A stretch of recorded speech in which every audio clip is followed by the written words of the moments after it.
अस्सलाम वालेकुम जी, मैं हूं अदील राजा। आप देख रहे हैं मेरा यूट्यूब चैनल। सबसे पहले तो आपने लाइक, सब्सक्राइब और शेयर करना नहीं भूलना। अगर पसंद आए तो ज़रूर बताइएगा मेरे वीलॉग के बारे में अपने दोस्तों रिश्तेदारों को। जनाबे वाला, सबसे पहले आज बात करूंगा कि इमरान खान सच्चा साबित हुआ। इमरान खान सच्चा था। जब वो कहता था कि बात मैंने सिर्फ इस्टेब्लिशमेंट से करनी है तो बिल्कुल सच बोल रहा था। उस टाइम पे बड़ा एंटी हीरो बना के पेश किया गया इमरान खान को, लेकिन क्यों सच्चा था इमरान खान, उस पर बात करेंगे। साथ साथ फील्ड मार्शल साहब के लंबे प्लान्स हैं। ये बात मैं नहीं कह रहा, ये बात डॉन अखबार में छपी है। और हमारे नोबेल प्राइज नॉमिनी जनाब डोनाल्ड ट्रंप साहब ने ईरान पर बम बरसाए हैं, हम बैठ के तालियां कुट रहे हैं। ये सारी क्या चीज़ें हैं जनाबे वाला? ठीक है, इस सारों पे बात करेंगे इस वीलॉग में। सबसे पहले तो बात करते हैं जनाब इमरान खान। अच्छा, अब रोला क्या है? रोला ये है कि सारे कहते हैं जी, इमरान खान कहता है जी मैंने फौज से बात करनी है, सियासतदानों को मैं बाईपास करूंगा, मैं इनसे बात नहीं करना चाहता। इमरान खान साहब कहते क्या हैं एक्चुअल में? अल्फाज क्या है? वो कहते हैं जनाब बात मैं उससे करूंगा जिसके पास ताकत है। ये कठपुतलियां हैं, इनके पास कोई ताकत नहीं है, मैंने इनसे कोई बात नहीं करनी। ठीक है। अब जब ट्रंप बराह रास्त आर्मी चीफ से बात कर रहे हैं, एक इलेक्टेड गवर्नमेंट के होते हुए, सो कॉल्ड इलेक्टेड गवर्नमेंट के होते हुए, एक वजीर आजम कठपुतली सही के होते हुए ओआईसी में हमारा जनाब फील्ड मार्शल जा रहा है, तो फिर इमरान खान किस बात का झूठ बोल रहा था? इमरान खान की बात एग्जैक्टली है क्या थी? इमरान खान की बात एग्जैक्टली ये थी कि जनाब इनके पास कोई ताकत नहीं है, तो मैं इनसे क्यों बात करूं। अब आपका क्या ख्याल है कि इमरान खान गलत कह रहा था या सही कह रहा था? ठीक है, असली ताकतें जिनके पास है, बात तो उन्हीं के पास से करनी है ना। ये तो नून लीग वाले तो जनाबे वाला ज़रा छुप छुपा के ये भी कहते हैं कि जिधर मामलात ख़राब हैं उधर मामलात ठीक करें, और हम बड़े खुश हैं कि उधर मामलात नहीं ठीक हो रहे। ये कोई अब ढकी छुपी बातें नहीं रही। पहले फ़ौज जैसे ऑपरेट करती थी इस्टेब्लिशमेंट, अब ये लोग वो मामलात नहीं रहे। अब ये लोग छिको छिक जाते हैं जनाब। ठीक है, अब सारी चीज़ें आउट इन द ओपन है कि कौन क्या चीज़ कर रहा है, कैसे कर रहा है। तो ऐसे में इमरान खान को क्या दोष ठहराना? एक बार फिर मेरा ख्याल है तहरीक इंसाफ वाले जो खामोश बैठे हैं उनको भी इस बात का इदराक होना चाहिए कि लीडर हमारा जो है वो सच कह रहा था, वो झूठ नहीं कह रहा।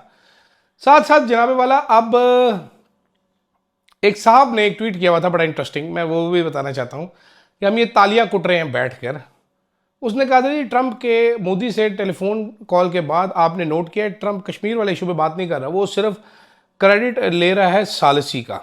ठीक है, अब्दुल बासित साहब जनाब एम्बेसडर हैं फॉर्मर, उन्होंने कहा है, उन्होंने कहा ट्रंप अब सिर्फ सीज फायर की बात कर रहा है, कश्मीर वाली बात गायब है, सालसी सालसी का शोर हमने मचाया, हमारा अब सफारती मजाक बन चुका है। एक तरह से इंडिया वाले भी मजाक उड़ा रहे हैं, बड़ी कामयाबियां टाउट साफ़ी करार दे रहे हैं कि हमने बड़े झंडे गाड़े, हमने तबाहियां मचा दी हैं, हमने पता नहीं क्या कुछ करके रख दिया है। लेकिन कहानी कुछ और लगती चली जा रही है। और इस कहानी में आज एक ट्विस्ट डाला है डॉन अखबार ने। डॉन अखबार के बैक पेज पे एक खबर लगी है जनाब army chief general Asim Munir के अमेरिका यात्रा के बारे में। उसमें उन्होंने लिखा है, एक आखिरी जो दो पैराग्राफ है उस खबर में बैक पेज में, उसमें लिखा है confidence and long term plan. ये कहते हैं कि जी जनाब वाशिंगटन में field marshal Munir address to select groups, दो ग्रुप्स को एड्रेस किया, पाकिस्तानी अमेरिकन प्रोफेशनल्स और US scholars and journalist. Participants दोनों ग्रुप के पार्टिसिपेंट्स ने ये नोट किया कि जी जनरल का कॉन्फिडेंस बहुत ज़्यादा बढ़ चुका था, बड़ी क्लैरिटी थी उनकी, जैसे he have everything under control and jotted down, his expressions and body language reflected a man focused on a long term plan. उन्होंने कहा जी इनकी बॉडी लैंग्वेज और वो इनका जो कॉन्फिडेंस था वो ऐसे लग रहा था कि लंबा प्लान एक बनाए बैठे हैं। एक वक्त आसिम मुनीर ने, सीओएस ने even hinted that he hope to bring political and diplomatic stability to Pakistan before I leave, अपने जाने से पहले, और साथ ही स्माइल करते हुए कहा कि दिस कुड हैपन बाय 2035, यानी 2035 तक तो कम से कम जनरल साहब का यहाँ पर रहने का इम्कान है। अब जनाबे वाला, पाकिस्तान एक अजीब सा मुल्क है, यहाँ पर जो भी जनरल आता है वो चिपक जाता है अपनी कुर्सी से, जाने का नाम नहीं लेता। हमने ये सिलसिला मुशर्रफ के बाद से देखा है। एक राहील शरीफ साहब थे जो एक्सटेंशन अपनी मैनेज नहीं कर सके, बाजवा, उसके अलावा जनरल कियानी, बाजवा, और अब हाफिज़ साहब ने तो खैर पहली रिटायरमेंट से पहले ही 2 साल मुद्दत मुलाजमत ही अपनी बढ़वा ली और उसके बाद 5 साल की एक्सटेंशन भी लिखवा ली आइन में।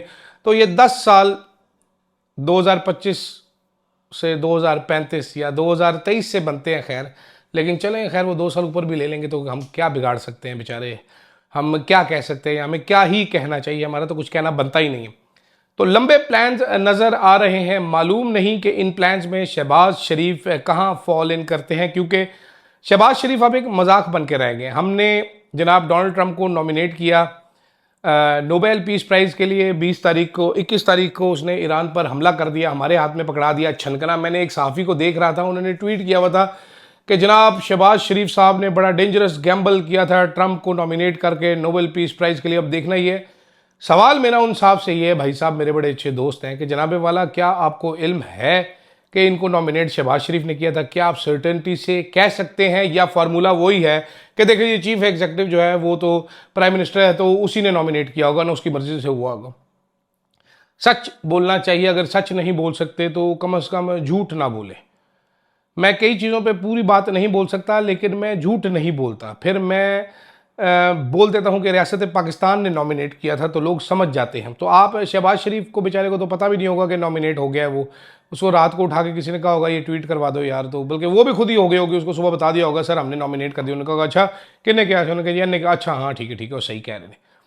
तो अब इस टाइम हम छनकना हाथ में पकड़ के बजा रहे हैं, दुनिया भर में मजाक बन चुका है कि जिस बंदे को हम नॉमिनेट कर रहे हैं नोबेल पीस प्राइज़ के लिए, वो तो वॉर क्रिमिनल बनता जा रहा है। ईरान के ऊपर बिला वजह बमबारी करके आ गया, ठीक है, उसके बाद फखरिया ऐलान कर रहा है और मॉक कर रहा है ईरान को कि हमने बम मार दिया, अब ईरान डील करे। What a stupid nomination I must say, मतलब बहुत ही बेवकूफ़ाना नॉमिनेशन है जनाब हमारी। माजरत के साथ बुरा मत बनाएं आप लोग, ठीक है, कि बम हम नॉमिनेट कर रहे हैं, अगले दिन वो बम मार रहे हैं, ठीक है। समझ नहीं आ रहा मुझे कि ये किस तरीके से हो रहा है। सफारती सतह पर हमारी बेइज्जती हो रही है, ठीक है, न कश्मीर की बात हो सकी, ईरान पे हमारा क्या मौक़िफ़ है, हो क्या रहा है। अभी हमारे फील्ड मार्शल साहब मुलाकात करके आए हैं, उसके बाद ट्रंप कह रहा है कि जी पाकिस्तान समझता है हमारी बात को, उसके बाद वो बम मार रहा है, फिर वो कश्मीर का जिक्र नहीं करता, ठीक है। हमें तमाशाई बना कर रखा हुआ है, ठीक है, हमें बेवकूफ़ बनाया जा रहा है इस सारी चीज़ में अवाम पे। वो नईम खालिद लोधी साहब ने कहा है ना कि अगर वो अवाम के वोटों से हुकूमत ना बनी हो तो ये वोट सेंट्रिक नहीं होती, कभी भी पॉलिसी आपकी वोट सेंट्रिक नहीं होती। अब देखना ये है कि हम आगे क्या करते हैं। मुझे नहीं मालूम कि हम क्या करेंगे, मुझे नहीं इल्म कि हम कोई अक्लमंदी का, दानिशमंदी का फ़ैसला करेंगे, क्योंकि ये हमारे अंदर बिल्ड क्वालिटी ही नहीं है। जैसे कि मैंने ये नया माइक लिया है तो इसकी बिल्ड क्वालिटी सबसे पहले मैंने नोट की थी, बड़ी चंगी थी। हमारी बिल्ड क्वालिटी बड़ी थक्कड़ है, और ख़ास तौर पे हमारी इस हुकूमत की बिल्ड क्वालिटी बहुत थक्कड़ है। एक लम्हे के लिए नज़र आता है कि जनाब there on top of the world, अगले लम्हे धड़ाम से नीचे गिर जाते हैं। मेरी अमेरिका में एक बड़े दानिश्वर साहब से बात हुई थी, तो उनके साथ कुछ नॉमिनेशंस पर बहस हो रही थी। उन्होंने कहा जी ट्रंप किसी मुल्क से भी नॉमिनेट करवा सकता है।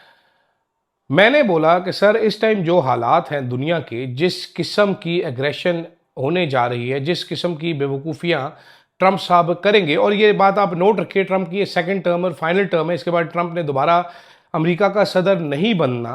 बड़े हैवी मैंडेट के साथ वो आया, उसको रोकने वाला कोई नहीं है, तो जो उसका दिल करेगा वो करूँगा। He is total disregard and disrespect for any norms, any rules, any values. वो जो दिल करता है करेगा। आज वो आपको कह रहा है बड़ी खुशी हुई आपसे मिलकर, कल वो कह रहा है, ये भी कह सकता है दे आर स्टूपिड पीपल।